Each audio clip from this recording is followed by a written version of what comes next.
Hi dears, welcome to home queen treats. இன்றைக்கி நம்மளுடைய home queen treats சேனலில் ஒரு சூப்பரான ஸ்வீட் ரெசிபி தான் உங்கள் கூட ஷேர் பண்ணியிருக்கேன். குலோப் ஜாமுனே தோற்று போகிற அளவுக்கு அவ்வளோ டேஸ்டியாக இருக்கும். அண்ட் பார்க்குறதுக்கு இது என்னன்னு தெரியாமல் இருந்தாலும் இது பண்ணுறது ரொம்பவே ஈஸி. அண்ட் என்னுடைய ரமலான் அப்போ இஃப்தாருக்கு பண்ண ஒரு ஸ்வீட் ரெசிபியை தான் உங்கள் கூட ஷேர் பண்ணியிருக்கேன். கண்டிப்பாக இந்த ஸ்வீட் ரெசிபி உங்களுக்கு பிடிக்கும். ஸோ வீடியோ ஸ்கிப் பண்ணாமல் பாருங்கள். வாங்க இப்போ அதை எப்படி செய்கிறதுன்னு பார்க்கலாம்.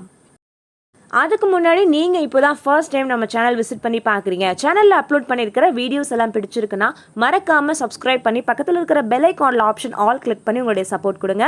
அப்போ தான் நான் போடுற வீடியோஸ் ஒன்று கூட நீங்கள் மிஸ் பண்ணாமல் பார்க்க முடியும். இப்போ நான் ஒரு 1/2 லிட்டருக்கும் கம்மியாக பால் எடுத்திருக்கேன். ஸோ இப்போ நான் இது பண்ணிகிட்ருக்கிற இந்த ரெசிபி பார்த்தீங்கன்னா ஒரு 3லேருந்து 4 பேர் நல்லா தாராளமாக சாப்பிடலாம். அப்படி இல்லைன்னா ஆளுக்கு 2 பீஸ் வர மாதிரி இருந்தால் கூட ஒரு 7-8 பேர் சாப்பிட்லாம். ஸோ இந்த 1/2 லிட்டருக்கும் கொஞ்சம் கம்மியான பால், கிட்டத்தட்ட 1/4 லிட்டருக்கும் கொஞ்சம் கூட, 1/2 லிட்டருக்கும் கொஞ்சம் கம்மி, அந்த அளவுக்கு பால் எடுத்திருக்கேன். ஸோ இந்த பால் தண்ணியே சேர்க்காம நல்லா கெட்டியாகவே நல்லா காய்ச்சி எடுத்துக்கிட்டோம்.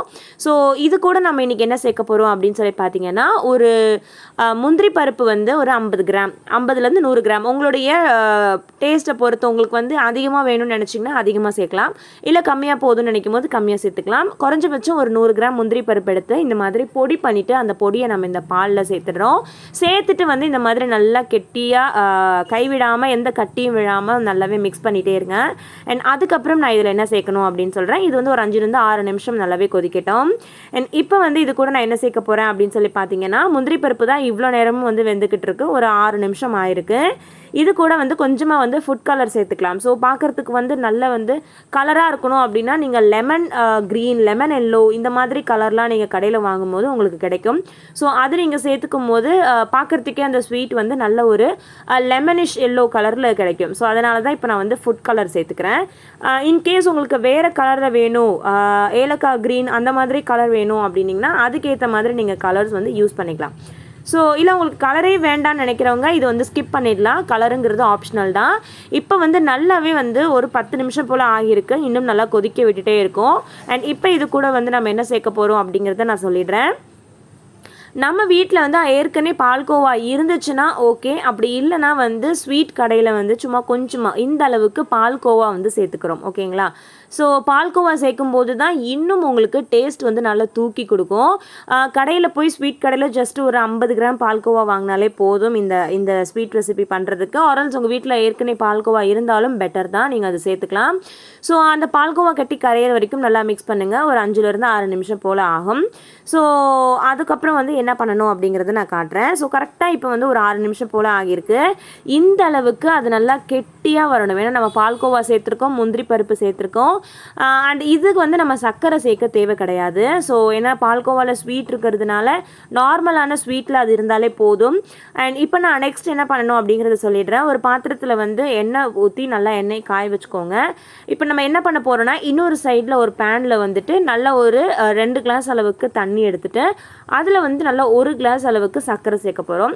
சர்க்கரை நல்லா கரைஞ்சாலே போதும். ஏதாவது கம்பி பதம் அந்த மாதிரிலாம் வரணும் அப்படின்னு அவசியம் கிடையாது. அண்ட் இந்த பக்கம் எண்ணெய் சூடானதுக்கு அப்புறமா ஒரு பேக்கெட் பிரெட் எடுத்திருக்கோம். பிரெட்டை இந்த மாதிரி குட்டி குட்டியாக இந்த சைஸ் அண்ட் ஷேப்பில் கட் பண்ணி எடுத்துகிட்டு எண்ணெயில் போட்டு பொரிச்சு எடுக்க போகிறோம். இந்த மாதிரி உங்களுக்கு எவ்வளோ பிரெட்ஸ் வேணுமோ நீங்கள் எடுத்துக்கலாம். நம்ம இன்றைக்கி ஒரு 1/2 பேக்கெட் எடுத்திருக்கோம். ஓகேங்களா? ஒரு 10-12 பிரெட் இருக்கும். ஸோ இந்த மாதிரி ரஸ்க் ஷேப்பில் நல்லாவே பொரிச்சு எல்லாத்தையுமே எடுத்துடணும். எடுத்ததுக்கப்புறம் என்ன பண்ணணும்னா, நம்ம இந்த லெஃப்ட் சைடில் ஜீனி சர்க்கரை நல்லா கொதித்து ரெடி பண்ணி வச்சுருக்கோம் இல்லையா, அந்த ஜீராவில் போட்டுற போகிறோம். நான் ஏற்கனவே சொன்ன மாதிரி இதில் நம்ம எந்த கம்பி பதமும் இல்லை, ஜஸ்ட்டு சர்க்கரை கரைஞ்சி ஒரு 3-4 நிமிஷம் கொதிச்சாலே போதும். இந்த மாதிரி எல்லா ப்ரெட்டையுமே பொரித்து எடுத்துட்டு அந்த சர்க்கரையில் அந்த சர்க்கரை பாகில் போட்டுடலாம்.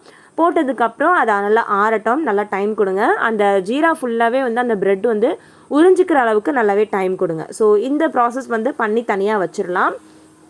அதுக்கப்புறம் நமக்கு தனியாக ஏற்கனவே பண்ணி வச்சுருக்கிற பால்கோவா பால்லாம் சேர்ந்த ஒரு க்ரீமி கன்சிஸ்டன்சியான ஒரு ரெசிபியும் தனியாக ரெடியாக இருக்குது. இப்போ ரெண்டுமே நல்லா ஆறிடுச்சு. ஆறினதுக்கப்புறம் என்ன பண்ணணும் அப்படின்னா, நான் சொல்லியிருந்தேன் இல்லையா, அந்த ரஸ்க் மாதிரி நம்ம ரெடி பண்ணியிருக்க ப்ரெட்டை வந்து ஜீராவில் போட போகிறோம். சூடாக வந்து போட்டுறாதீங்க.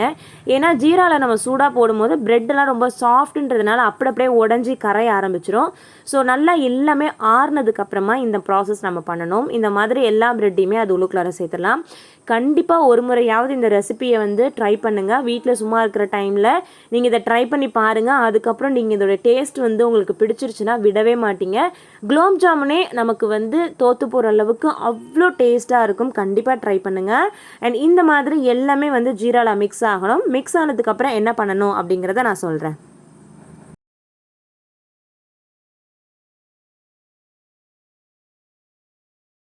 இப்போ ஒரு 2 மினிட்ஸ் கழிச்சு எல்லா ஜீராவுமே வந்து ப்ரெட்டில் ஓரளவுக்கு இறங்கினதுக்கப்புறமா டக்குன்னு எடுத்து வேறு ஒரு பிளேட்டில் வந்து வச்சிடணும். ரொம்பலாம் வந்து நம்ம டைம் கொடுக்கக்கூடாது. ஏன்னா ப்ரெட் ரொம்ப சாஃப்ட் அப்படிங்கிறதுனால உடனே ஊறி போய் அப்படியே உடைய ஆரம்பிச்சிடும். ஒரு 1 நிமிஷம் 2 நிமிஷம் கேப்லேயே ஜீராவை அப்சர்வ் பண்ண அந்த கேப்லேயே நம்ம எடுத்து தனியாக பிளேட்டில் வந்து வச்சிடணும். வச்சதுக்கப்புறம் என்ன பண்ணணும் அப்படிங்கிறத நான் சொல்கிறேன். நம்ம ஏற்கனவே வந்து பால்கோவாவில் ஒரு ரெசிபி பண்ணி வச்சுருக்கோம் இல்லையா, இப்போ அதை எடுத்து நம்ம என்ன பண்ண போகிறோம் அப்படிங்கிறத நான் சொல்லிடுறேன். ஸோ இப்போ வந்து பாருங்கள், அந்த பால்கோவாவில் பண்ணது இந்த அளவுக்கு நமக்கு கெட்டியாக இருக்கும். ஏன்னா ஆற பார்த்தீங்கன்னா ரொம்பவே கெட்டியாயிடும். ஸோ இந்த மாதிரி எடுத்து ஒரு சின்ன ஸ்பூன் எடுத்து ஒவ்வொரு ப்ரெட்டுக்கு மேலேயும் இந்த மாதிரி அப்ளை பண்ணி விட்டுறலாம். இந்த மாதிரி எல்லா ப்ரெட்லேயுமே அப்ளை பண்ணி விட்டுக்கலாம். ஸோ இந்த மாதிரி எல்லா இடத்துலையும் அப்ளை பண்ணி முடிச்சதுக்கப்புறமா மேலே வந்து ஏதாவது சாக்லேட் இருந்ததுன்னா சாக்லேட் பவுடர் சேர்த்துக்கோங்க. அப்படி இல்லைன்னா சாக்லேட் ஃப்ளேவரில் ஏதாவது பிஸ்கெட்ஸ் இருந்துச்சுன்னா அந்த பிஸ்கெட் பவுடரை நல்லா பொடி பண்ணிவிட்டு இது மேலே வந்து சேர்த்துக்கலாம். ஒருவேளை உங்களுக்கு நட்ஸ் பிடிக்கும் அப்படின்னா பாதாம் முந்திரி கூட பொடி வந்து பண்ணிவிட்டு இது மேலே சேர்த்துக்கலாம். ஸோ அவ்வளோதான், நம்மளுடைய ரொம்ப ரொம்ப டேஸ்டியான குலோப் ஜாமுனை விட நல்ல டேஸ்டான ஒரு சூப்பரான ஸ்வீட் ரெசிபி ரெடி ஆகிடுச்சு. ஸோ இது வந்து நீங்கள் என்ன பேர் வேணாலும் வச்சுக்கலாம். ஒன் ஆஃப் த ரபட்டின்னு தான் இதை சொல்லுவாங்க. அந்தளவுக்கு டேஸ்ட்டாக இருக்கும். வீடியோ பிடிச்சிருந்தால் மறக்காமல் லைக் பண்ணிவிட்டு உங்கள் ஃப்ரெண்ட்ஸ் அண்ட் ஃபேமிலிக்கு ஷேர் பண்ணி விடுங்க. அதே மாதிரி மறக்காமல் இந்த ரெசிபியும் உங்கள் வீட்டில் ட்ரை பண்ணி பாருங்கள். தேங்க்யூ ஸோ மச் ஃபார் வாட்சிங் this video. Take care all and by.